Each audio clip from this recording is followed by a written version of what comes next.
In the cradle of civilization, at the crossroads of continents, lies a sliver of land that has shaped human history more than any other.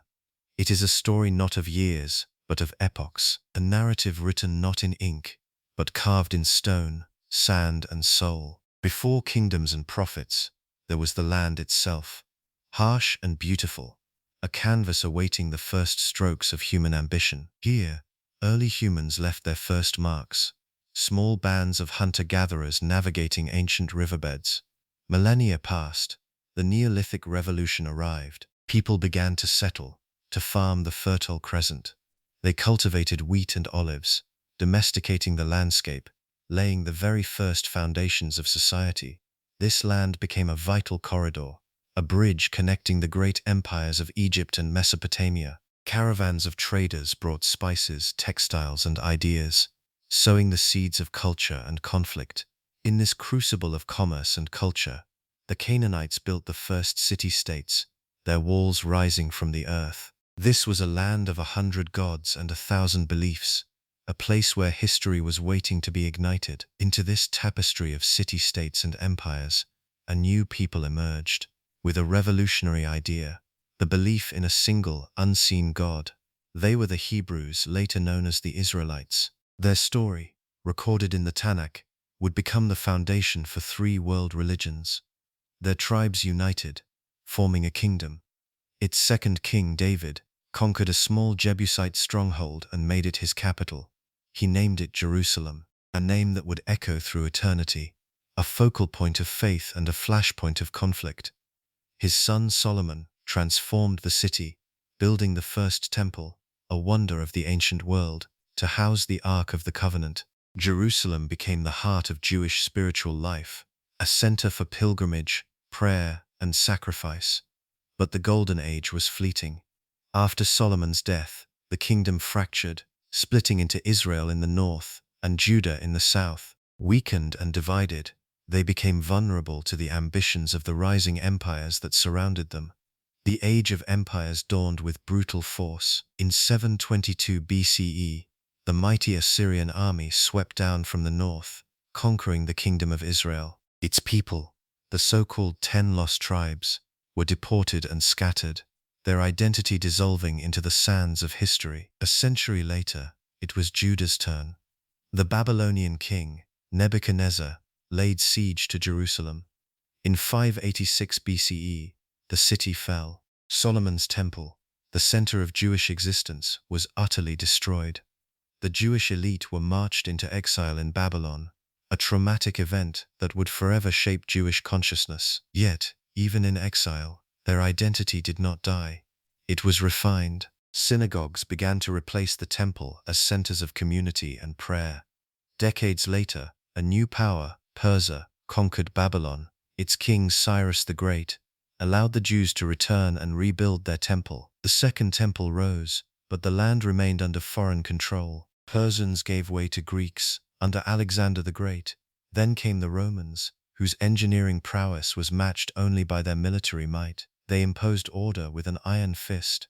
Jewish revolts against Roman rule were brutally crushed. In 70 CE, the Romans destroyed Jerusalem and the Second Temple, leaving only an outer retaining wall, the Western Wall. The destruction of the Second Temple marked a profound turning point. The physical center of Judaism was gone. The era of a long second exile had begun. Jews were scattered across the Roman Empire and beyond, a people cast from their ancestral home. This was the diaspora. They carried with them not a kingdom, but a book, not a temple, but a tradition. In foreign lands they formed resilient communities, often living as a minority, preserving their identity against immense pressure to assimilate. They became merchants, scholars, and artisans, contributing to the cultures they lived in, while maintaining their own distinct heritage. Yet their survival was often precarious, marked by periods of tolerance, followed by waves of persecution, expulsion, and violence. Meanwhile, the land itself continued to change hands. The Byzantine Empire, various Islamic caliphates, the Crusaders, the Mamluks, and finally the Ottoman Turks. For nearly 2 millennia, the Jewish people maintained a deep, unbreakable connection to this land. referring to it as Zion, praying for a return. In the late 19th century, this ancient prayer began to transform into a modern political movement. It was called Zionism. Fueled by persistent anti-Semitism in Europe, it argued that the only solution was the re-establishment of a Jewish homeland in Palestine. Small waves of idealistic Jewish immigrants, the first Aliyahs, began arriving in Ottoman-controlled Palestine. They purchased land, often arid or swampy, and began the arduous task of making the desert bloom. They established agricultural communes, kibbutzim, and laid the foundations for new towns, including what would become Tel Aviv. This influx of people and capital began to change the landscape, but it also sowed the seeds of future conflict. The existing Arab population, who had lived on the land for centuries, began to develop its own sense of national identity, viewing the Zionist project as a threat. Tensions simmered between the two burgeoning nationalist movements, each claiming the same small piece of land as their own. The 20th century erupted with the force of a global storm. World War I shattered the Ottoman Empire, and control of Palestine passed to the British. Britain issued the Balfour Declaration, viewing with favor the establishment of a national home for the Jewish people in Palestine, while also stating that nothing should prejudice the rights of existing non-Jewish communities. This ambiguous promise to two peoples set the stage for decades of strife.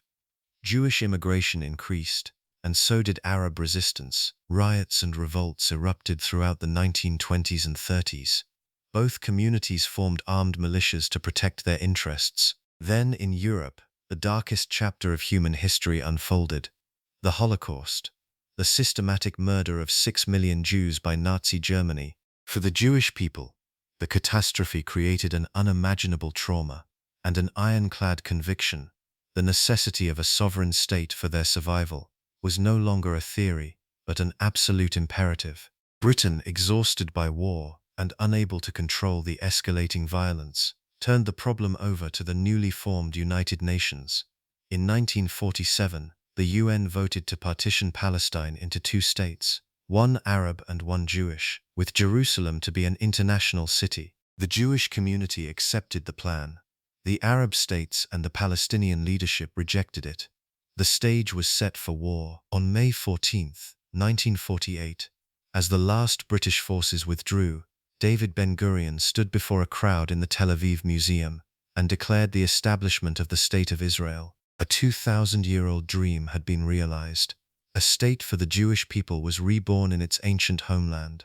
Celebrations erupted in Jewish communities around the world. But in Palestine, the declaration was the opening shot of a war. The very next day, the armies of 5 neighboring Arab nations, Egypt, Jordan, Syria, Lebanon, and Iraq, invaded the nascent state. The 1948 Arab-Israeli War, what Israelis call the War of Independence and Palestinians call the Nakba, or catastrophe, was brutal and transformative. For the Palestinians, it resulted in a massive displacement. Over 700,000 people fled or were expelled from their homes, becoming refugees in neighboring lands.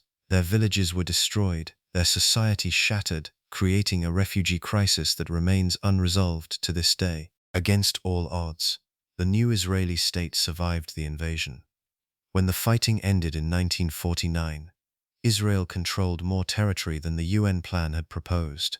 The war left a legacy of bitterness and trauma on both sides.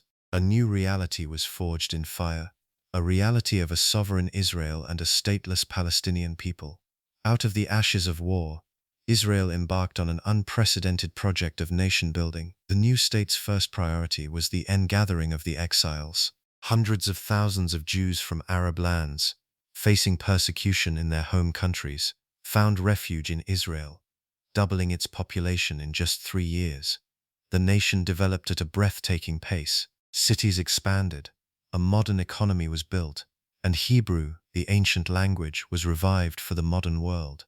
But peace remained elusive. A series of wars with its Arab neighbors in 1956, 1967, and 1973 reshaped the region's map and hardened hostilities. The Six-Day War in 1967 was particularly consequential, placing Israel in control of the West Bank, Gaza, the Golan Heights, and the entire city of Jerusalem. This began a military occupation and a settlement-building enterprise that continues to be one of the most contentious issues in the ongoing conflict.